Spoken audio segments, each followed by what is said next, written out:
Hi, I'm Greg Bodoh, and I'd like to give you my economic message for the week. You know, I'm a voracious reader, and I follow 5 different economists, 4 of them monthly, 1 of them quarterly. I'm always interested to see that none of these economists are employed by the government. I'm also always interested to see that the things that they tell us, these economists, are nowhere near the things that the economists that are salaried by the government tell us. That's a big contradiction to me, that 5 independent economists, not one of them, mirror what our government economists tell us. You can make your own conclusions from there, but I'd like to make some comments today on a couple of things. First off, I've read in the political scare, and we've all heard, I think, on the news, those of us that follow the news on a nightly basis, that Social Security checks could stop. Our president had a veiled threat in 2 different speeches that he made that Social Security checks might have to stop for a while. Now, I think that's not only a veiled threat, it's terribly inaccurate, but it indicates the grasp of how our economy and our government funding work. Let's talk about Social Security.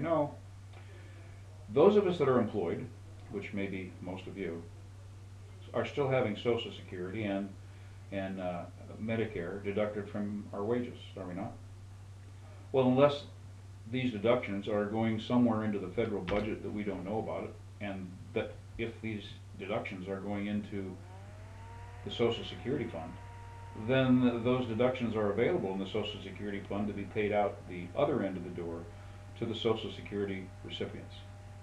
Now, I grant you that there's less money going in than there is going out, but it'll take a long time to deplete the Social Security trust fund.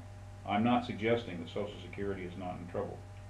I'm not suggesting, to quote a current politician, that Social Security may be a Ponzi scheme. What I am suggesting is that the fear tactics for the current administration to say that Social Security checks might have to stop on our elderly is simply bogus and not right. There are a few simple fixes to Social Security. I've been saying this since the 70s. If they'd employed these fixes in the 70s, we wouldn't have the problem that we have now. The problem in fixing these is simple. The problem is the politicians. Look, the first solution that they've come to, which is in my mind palatable and necessary, they extended Social Security full claim from age 65 to age 66 if you were born after 1946. Now, I was born in 1946 and in September, so my Social Security full benefit at age 65 will not be available until I'm 66 years old. Well, they need to extend it further. So number one, if they would extend the receiving of full benefit Social Security to age 70, that would go a long way in replacing. Now, before we all grasp age 70, let's think about it. Age 65 today is like 55 20 years ago. Most of us need to work longer. That's an opinion of mine. But it is the first step to saving the Social Security system. By the way, I don't mean people that are now on Social Security or people that qualify for Social Security now need to stop and go back to work till age 70. I'm talking about new participants in the system, our children. Number two, if they simply increase the threshold where they stop deducting Social Security from our paychecks, currently about $80,000. In other words, when you've earned more than $80,000, you'll notice that Social Security stops coming out of your paycheck. They continue to take out Medicare, but stop taking out Social Security. Well, that threshold needs to either be replaced, raise it from 80,000 to 100,000 to 150,000, some higher number, or eliminate it altogether. I don't know the answer to that, but I know one of those 2 things is really a powerful step in the right direction.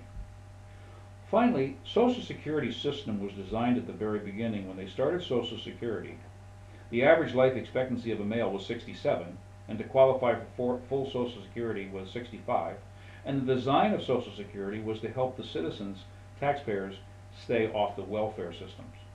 Well, with that in mind, if it was designed in the beginning to subsidize people's income that need it, maybe there are some people in America that don't need the Social Security system.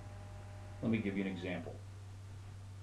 If someone is 70 years old and their adjusted gross income is $500,000 a year, do they really need their Social Security? Are they really entitled to their Social Security if, in fact, it was designed to keep people off the welfare rolls? Now, I don't know if $500,000 of income is the right number. Maybe it's 200, maybe it's 300, maybe it's 700. But there's a number in there that is the right number, and it also could be matrixed.